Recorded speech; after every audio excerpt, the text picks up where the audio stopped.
दोस्तों, अभी हाल ही में एक रिपोर्ट आई है और उस रिपोर्ट में ये दावा किया गया है कि 2030 तक भारत में विकराल रूप ले लेगा फेफड़ों का जो कैंसर है। यानी ये जो फेफड़े के कैंसर है 2030 तक जो है बहुत ज़्यादा मात्रा में बढ़ जाएंगे। नॉन स्मोकर्स भी हाई रिस्क पर, यानी जो धूम्रपान नहीं करते हैं, जो बीड़ी गुटखा सिगरेट पान इत्यादि का सेवन नहीं करते हैं, उनको भी जो है ये कैंसर होने के खतरे बहुत ज़्यादा हैं। भारत में लंग कैंसर यानी फेफड़े के कैंसर का खतरा आने वाले वर्षों में बेहद गंभीर रूप लेने वाला है। Indian journal of medical research के अनुसार साल 2030 तक देश में फेफड़ों के कैंसर के मामलों में भारी उछाल आने की आशंका है। और सबसे ज़्यादा खतरा अगर देखा जाए तो पूर्वोत्तर भारत में। पूर्वोत्तर भारत का मतलब ये जो 7 बहनें हैं आपका, असम, अरुणाचल प्रदेश, मणिपुर, नागालैंड, मिजोरम, त्रिपुरा, मेघालय इत्यादि, इन राज्यों में सबसे ज़्यादा खतरा है। रिपोर्ट के मुताबिक भारत का जो पूर्वोत्तर क्षेत्र है इस बीमारी से सबसे ज़्यादा प्रभावित होगा, यानी लंग कैंसर से सबसे ज़्यादा प्रभावित होने की संभावना है। यहाँ आइजोल में कैंसर का बोझ सबसे ज़्यादा पाया गया है। पूर्वोत्तर महिलाओं में कैंसर की दर पुरुषों के लगभग बराबर पहुंच गई हैं, जो भारत के लिए एक असामान्य पैटर्न है।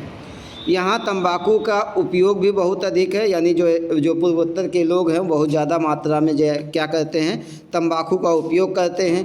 पुरुषों में 68% और महिलाओं में 54% जो इस बीमारी का मुख्य कारण बना हुआ है। यानी ये जो तंबाकू का सेवन करते हैं उसका जो है मुख्य कारण पुरुषों में देखा जाए तो 68% पुरुष तंबाकू की वजह से कैंसर से ग्रसित होते हैं, लंग कैंसर से।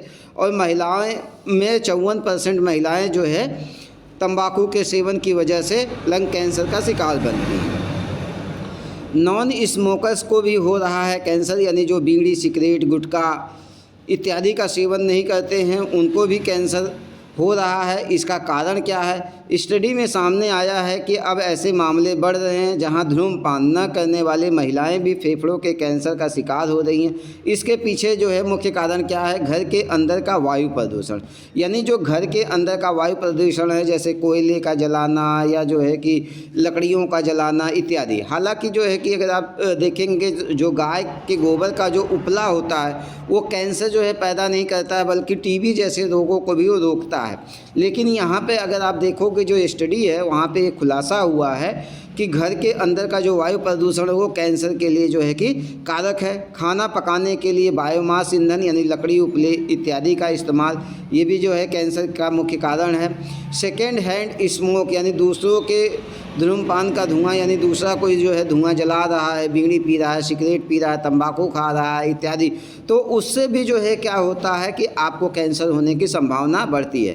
कामकाजी जगहों पर प्रदूषण का संपर्क, यानी आप जहाँ पे काम काज करते हैं वहाँ पे जो है कि फैक्ट्रियों से निकलने वाले धुएँ हो गए, गाड़ियों से निकलने वाले धुएँ हो गए, ये सब क्या करता है आपके लिए जो है कि हानिकारक कंडीशन लाता है और आपको प्रदूषण के संपर्क में लाता है और आप जो है कैंसर के शिकार हो सकते हैं।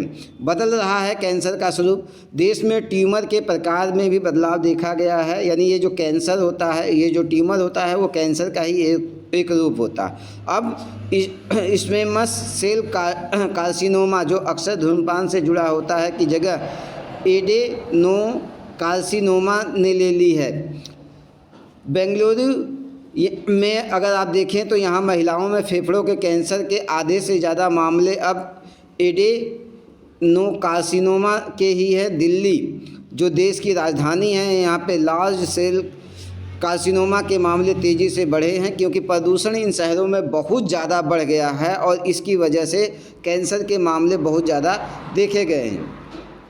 उत्तर और दक्षिण की स्थिति अगर आप देखोगे तो हैरानी की बात यह है कि दक्षिण भारत के कुछ जिलों जैसे कन्नौज हो गया, कासरगोड हो गया और कोल्लम हो गया में तंबाकू और शराब का सेवन का कम सेवन होने के बावजूद पुरुषों में कैंसर की दर ऊंची है। यह इशारा करती है कि तंबाकू के अलावा अन्य जोखिम कारक भी सक्रिय हैं, यानी जो है कि गाड़ियों से निकलने वाले धुएँ, फैक्ट्रियों से निकलने वाले धुएँ, घरों में जो आप जो है कि अलाव जलाते हो या ये बायोमास ईंधन का इस्तेमाल करते हो, ये सब भी जो है कैंसर के लिए जिम्मेदार होते हैं। दक्षिण में महिलाओं के बीच हैदराबाद और बेंगलोर में सबसे ज़्यादा मामले दर्ज किए गए हैं कैंसर के।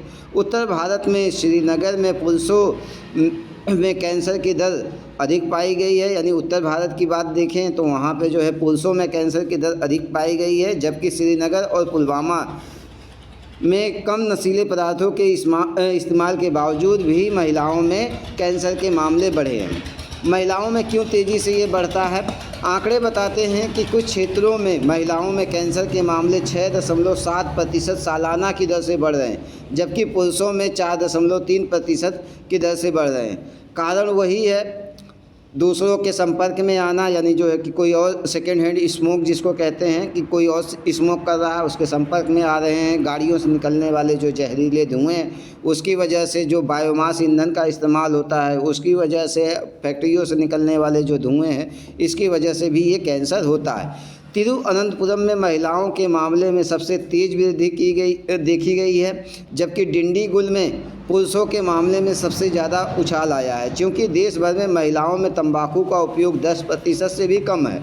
शोधकर्ता इसके लिए खराब हवा और घरेलू प्रदूषण को ही जिम्मेदार मान रहे हैं। अब देखो, महिलाएं तो जो है तंबाकू का सेवन बहुत कम करती हैं, और पूरे देश का अगर आंकड़ा निकाल के देखा जाए तो वहाँ पे मात्र और मात्र 10% ही महिलाएं क्या है तंबाकू का सेवन करती हैं। और शोधकर्ता जो है ये बताते हैं कि इसके लिए खराब हवा और घरेलू प्रदूषण जो है कि जिम्मेदार है इस कैंसर के लिए, लंग कैंसर के लिए। यानी जो खराब हवा और घरेलू प्रदूषण, जैसे अभी आप दिल्ली NCR में देख रहे होंगे तो इस समय बहुत ज़्यादा मात्रा में पॉल्यूशन फैला हुआ, और इतना पॉल्यूशन फैला हुआ है कि कितने लोग बीमार हो रहे हैं कि उनको पता भी नहीं चल रहा है। वो धीरे धीरे जो है कि एक गंभीर जहरीली जो है कि हवाओं के संपर्क में आगे धीरे धीरे जो है कि कौन सी बीमारी अपने अंदर ले रहे हैं। तो आपको बचना होगा। 2023 की जो है कि तस्वीर काफ़ी डरावनी है। अनुमान है कि 2030 तक केरल के कुछ हिस्सों में पुरुषों में फेफड़ों के कैंसर की दर प्रति लाख आबादी पर 33% से ज़्यादा हो सकती है। बेंगलुरु जैसे शहरों में महिलाओं के लिए यह दर 8 प्रति लाख तक बढ़ सकती है, यानी हर लाख में से जो है 8 महिलाएं क्या है कैंसर से ग्रसित हो सकती हैं। तो ये आप देखिए कि कितना खतरनाक है, आप समझ जाइए और जो है कि कोशिश करिए कि पर्यावरण के संपर्क में रहें, शुद्ध वातावरण में जो है आए। अगर ज़िंदगी रहेगी तो आप बहुत कुछ कर ले जाओगे, नहीं तो शहरों की भागदौड़ में आप जो है कि कब इन बीमारियों के संपर्क में आ गए आपको भी नहीं पता चलेगा। तो मिलूँगा दोस्तों मैं आप लोगों से अगली वीडियो में, तब तक के लिए धन्यवाद।